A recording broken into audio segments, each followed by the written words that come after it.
agar sempurna ma'rifatnya.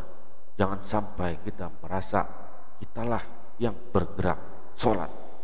Kita bisa sholat karena adanya napas kita, napas dari ruh, ruh dari nur, dan nur dari rahasia Tuhan. Karena napas adalah kejahiran ruh kita, karena dia turun dan naik secara jahir kita sebut napas. Yang hidup nur, yang menyatakan dirinya, ana abul arwah wa adamu abul basar.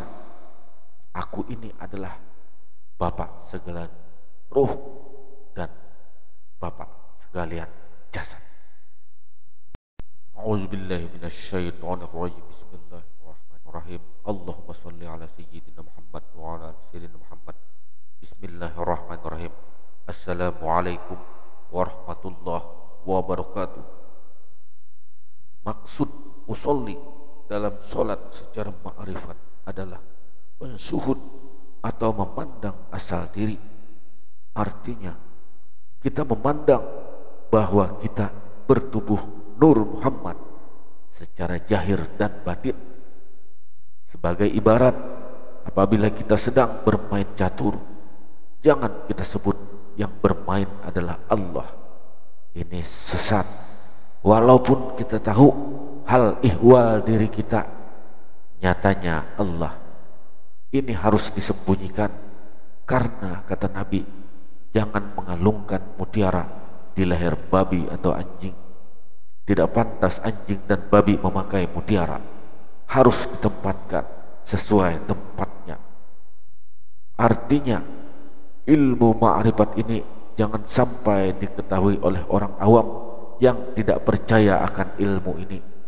Kalau kita sudah mengetahui ini semua, kita tidak memiliki jahir dan batin lagi. Yang ada hanya Allah. Tidak memiliki roh dan jasad lagi. Kalau masih merasa memiliki, bakal dipertanggungjawabkan di akhirat kelak. Kalau kita sudah mengenal, akan muncul sifat dermawannya kita, akan muncul sifat kebaikannya kita, mengikuti Nabi Muhammad SAW. Karena sifat Tuhan tajalli pada dirinya. Sifat Muhammad yang ada orang yang terpuji, nyata yang Rahman dan Rahim, Maha Pengasih dan Maha Penyayang. Benar-benar sifat Tuhan bertajalli dengan kita. Arasy itu bukan tempat, karena Allah tidak memerlukan tempat. Kalau memerlukan tempat dan ruang, itu adalah makhluk untuk mencari kebenaran yang hakiki, kebenaran yang sebenar-benarnya, dengan menjahirkan diri kita yang batin. Bila kita sudah mesrakan dengan diri yang batin, itulah letaknya la sautin wala hurufin, tiada suara, tiada berhuruf.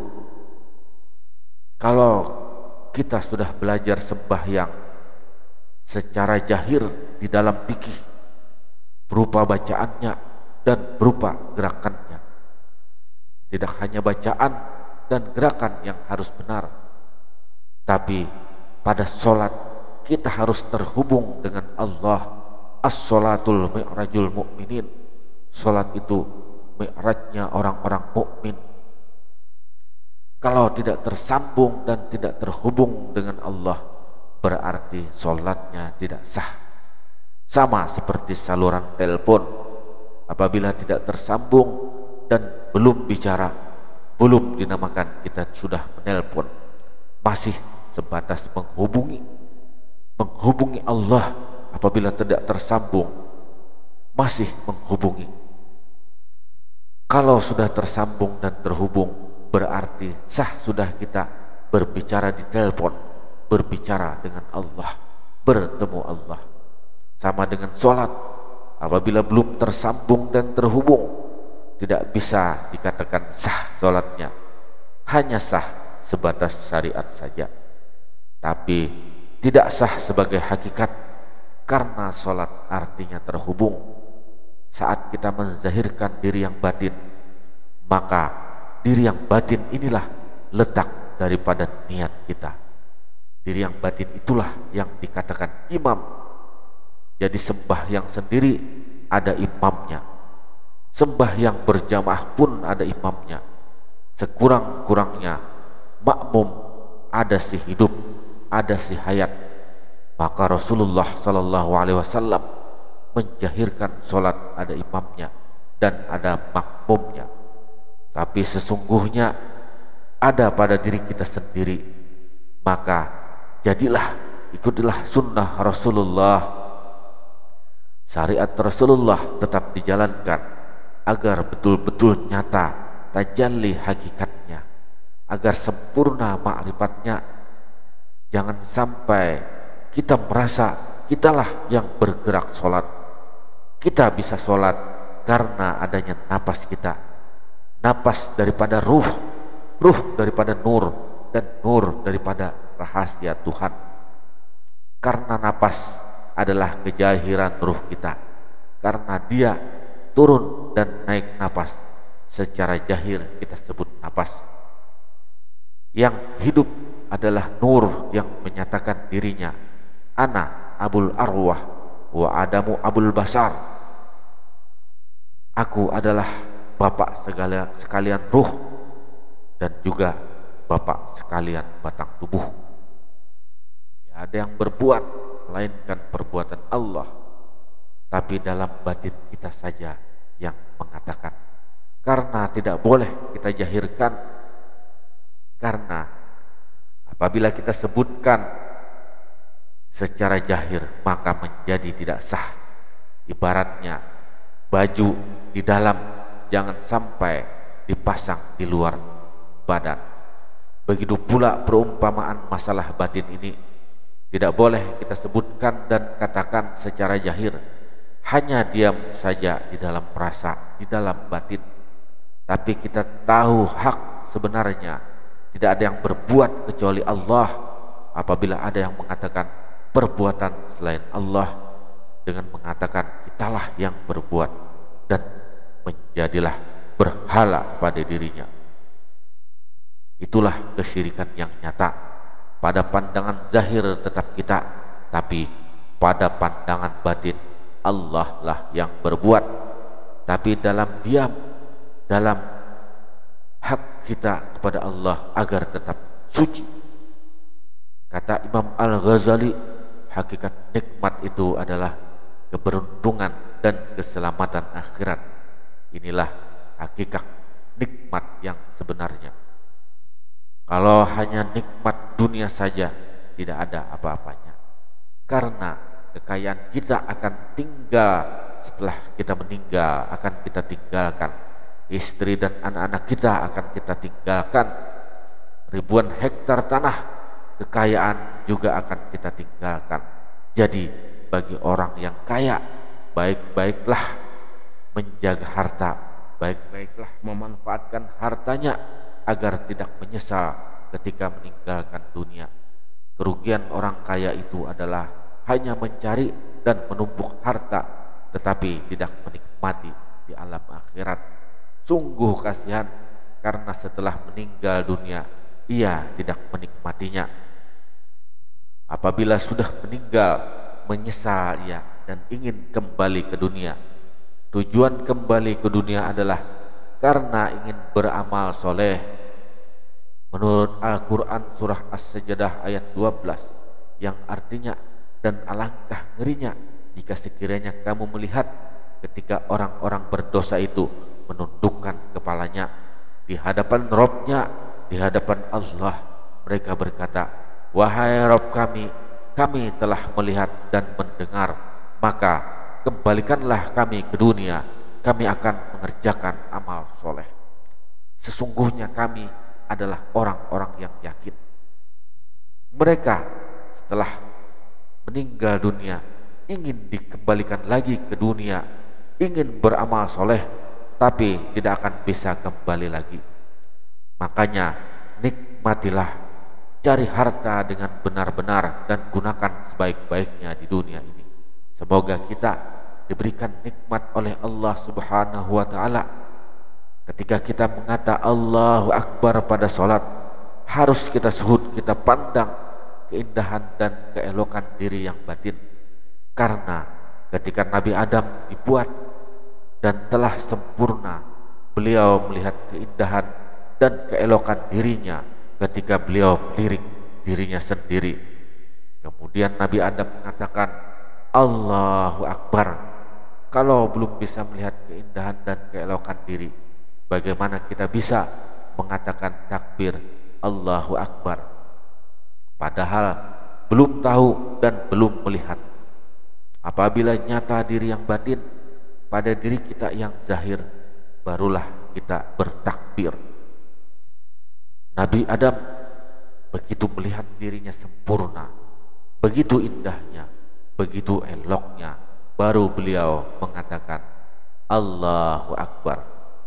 Dengan melihat keesaan, keelokan dan kesempurnaan Tuhan, pandanglah dengan rasa dan kejernihan diri, kejernihan hati, baru ucapkanlah Allahu Akbar.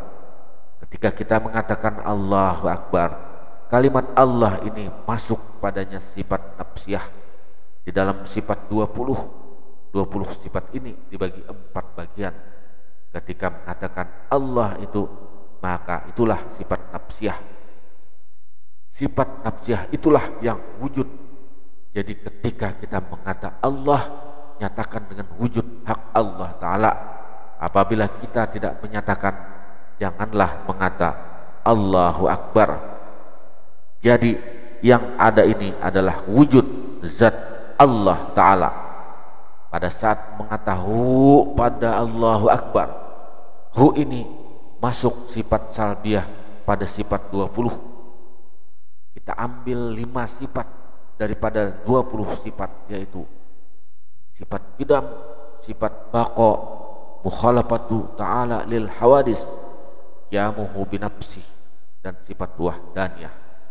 Kemudian pada saat mengata akbar setelah Allahu Akbar, akbar ini masuk pada sifat ma'ani dan ma'nawiyah. Sifat ma'ani ada 7 sifat, dan sifat ma'nawiyah ada 7 sifat pula. Sifat ma'ani yang 7 adalah sifat kudrat, iradat, ilmu, hayat, sama, basar, dan kalam. Kemudian sifat ma'nawiyah yang 7 adalah qadirun, muridun, alimun, hayyun, sami'un, basirun, dan mutakallimun. Jadi pada saat kita mengata Allahu Akbar, masuklah 20 sifat Allah tersebut, dan nyatalah sifatullah, sifatnya Allah pada diri kita. Jadi kita tidak memiliki sifat, yang ada pada diri kita ini adalah sifatnya Tuhan. Tapi memang kita bukan Tuhan, tetapi tidak lain daripada nyatanya Tuhan. Kenapa? Karena Allah wa sifati la ghairi, sifat itu tiada lain daripadaku, kata Allah. Datang dari mana sifat apabila bukan dari zat? Berarti tiada lain juga daripada zat. Kenali dan ketahuilah ini agar sempurna sholatnya. Kita kembali lagi untuk memperdalamnya.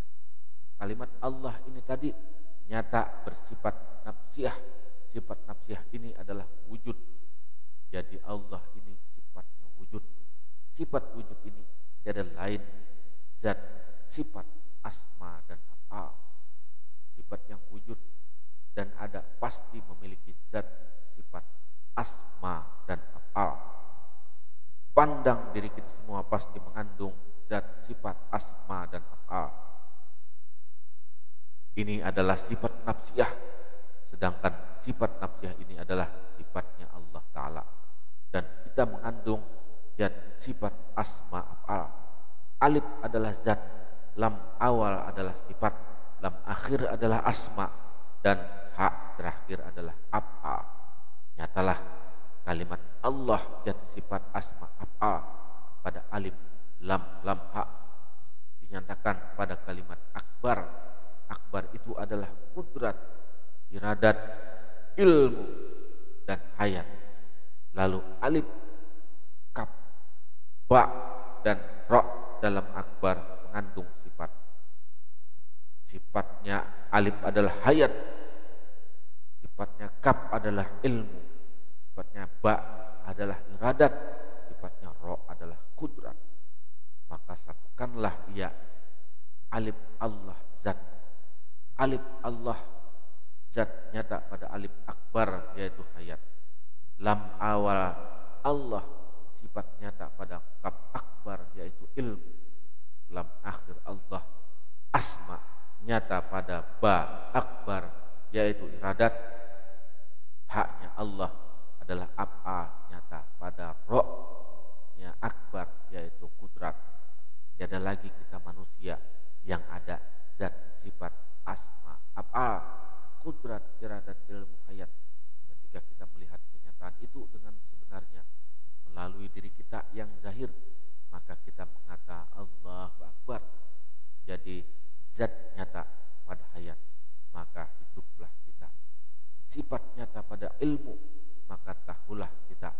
Asma nyata pada iradat, maka berkehendaklah kita. Kemudian af'al nyata pada kudrat, maka berkuasalah kita. Bisa kita berjalan, bisa kita bergerak. Maka dari itu hidup kita ini adalah hidupnya sifat hayat. Hayat itu adalah zat, maka yang benar-benar hidup adalah zat, bukan diri kita. Hilangkan diri kita, maka nyatakanlah Allah. Yang tahu itu adalah ilmu, ilmu itu adalah sifat Allah. Janganlah kita merasa alim, karena yang alim adalah Allah. Yang berkehendak adalah iradat, iradat itu asma Allah. Jadi yang berkehendak adalah Allah. Yang kuasa adalah kudrat, kudrat itu adalah af'al Allah. Jadi yang kuasa adalah kuasanya Allah. Kita duduknya adalah la haula wala quwata illa billahil aliyil azim. Kita tiada daya dan upaya, tiada lagi pengakuan diri kita. Hilang sifat egois kita, sifat takabur kita, dan hilang sifat sombong